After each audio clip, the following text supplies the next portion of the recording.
Welcome back to Blind Man Morris, and the nights are drawing in, and it's coming on to late autumn, and it's time to prepare your Morris for winter. So let's get in the engine bay and start the process. First things first, with this type of air filter system, I tend to move these from the pointing towards the wing, moving it round, pointing it towards the engine to pick up the hot air from the engine. And that helps in cold weathered conditions. Then what you want to do is check all your hoses, check all your clips are tight, look for perishing. Come down onto your fan belt down here.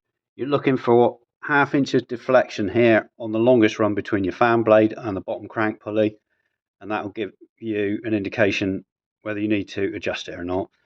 And come over to the front here and have a look at your radiator fluid. There we go. So check that out. Make sure the coolant level's topped up, and if you need to refill it, coming into winter, you want to use a 50-50 solution of concentrating water, and that will give you down to about -18, -20 degrees of protection on your antifreeze. So we do another inspection of the engine bay, checking all the hoses, your heater clips. Make sure you've got 2 fuses in your fuse box as spares, and pull them out and have a look at them, see if they're actually any good, because if they've been in there a long time, they may be corroded and you may want to replace those. Have a look at all the electrical connections. Check the earth points, check the earth strap and terminals on your battery.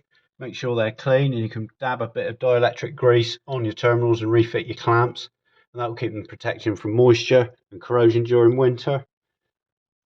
Have a look at your fuel lines. Excuse me. Have a look at the fuel lines on your fuel pump.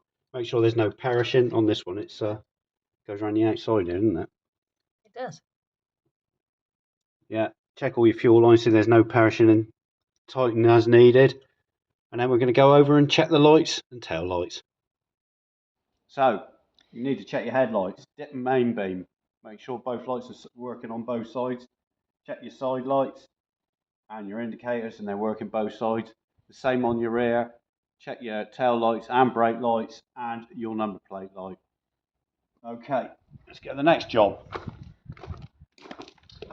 You want to check your windscreen. Have a look at your windscreen wipers. Check the blades aren't perished. Make sure they're nice and tight against the windscreen. Actually check to see if they're working. Tighten them if they're not. Bit of lubrication down on the spindle here. Have a look at your windscreen for chips and cracks, and give it a good clean inside and out. So check your windscreen and your windscreen wipers. You want to fill your screen wash up with winter screen wash, and check the jets on your screen wash. Obviously really important, because if you haven't used them all summer, they may be blocked and might need cleaning.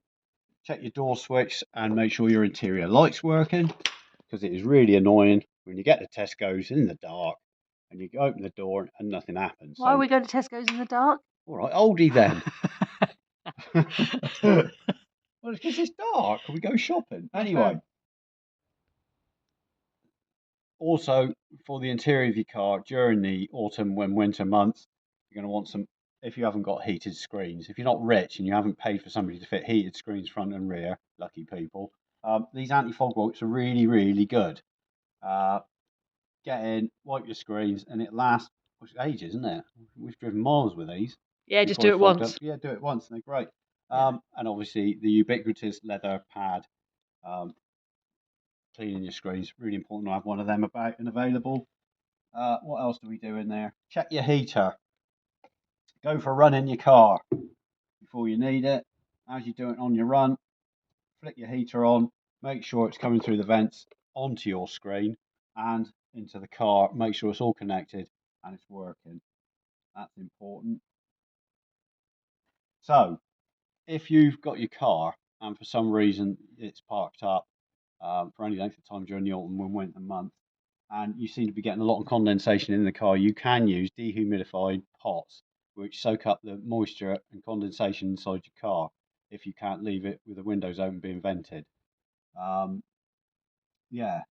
Because you tend to find that you get condensation behind the speedo, Yeah. don't you? If it gets really damp, Yeah, it does. you start to get it in Mind other you, places. If it's getting that sort of damp, I mean, don't really want to be parking it in there, do you? No, but you might find it if it's got been in a really What, an damp old damp environment. garage, basically, we're all Exactly. talking about, Yeah. yeah. Yeah. Yeah, so if you have got issues with damp in your garage, move house and buy a better garage. Or you could invest in a dehumidifier pot, which is basically a pot full of silicate that you pop in your car and it soaks up the atmosphere, moisture and condensation inside your car. Or you can actually use cat sand, cat litter in a litter tray. Yeah. Not used, obviously. You don't want that in the car, but fresh and new. I think our cats would be quite pleased with that. Yeah, and that does the same job. Will soak up the moisture in your car. Over to the tyres. So you want to look for a minimum. The legal minimum is 1.6 mil tread depth. Don't want to be anywhere near that. You want to be between 2.5 and 3 mil tread depth, really. And it's across the centre, 3/4 of the tyre. So good tread depth, good tyre pressure. So whatever you run your tyres at, 25 to 30 psi. And also you want to look for perishing and cracking on your sidewalls. Really important that you don't see any cracks on here. The cracks let moisture into the bead. The bead will then rust and then snap when you're at a pothole, and then you get tyre failure. So tyre health, very important. While you're under here, clean down all your wings and underneath the car. Get rid of all the mud off the mud traps on these little shelves and everywhere around there. Give it a good clean. Anywhere of exposed metal or a bit of surface rust, rub it down, spray it up with under seal, and that'll get you through winter.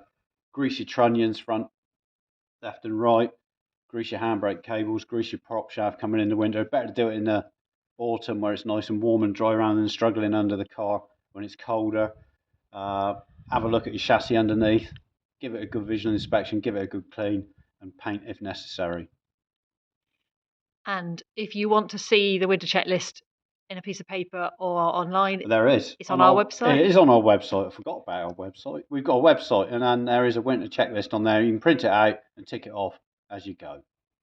And we've done other videos about the mud traps. So if you want to see John clean all the mud traps in detail, yes. We've done a whole video on that. Clean the mud traps. Who doesn't want to see that? Oh, spares kit.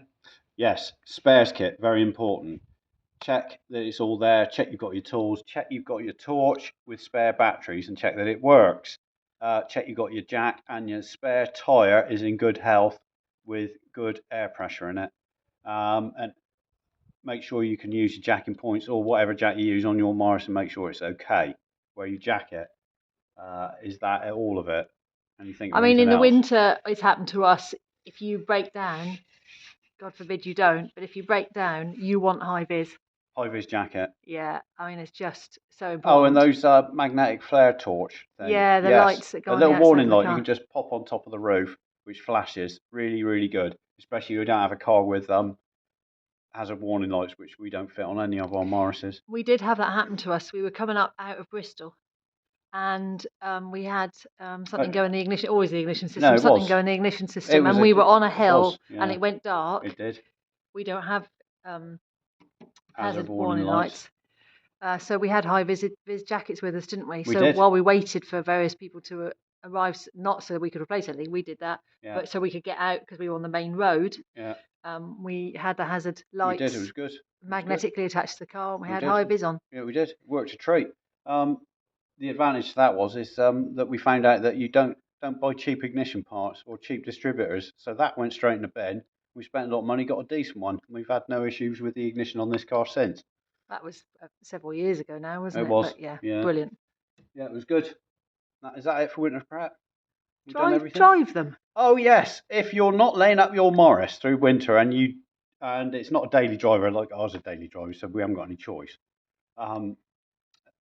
If it's a good dry day and the roads are dry, actually just get your Morris out there and drive it. They do better driving. They don't like being set up in a garage laid up really, unless you spend a lot of time laying them up correctly. They do better for driving, so just get out there and drive them. There we go.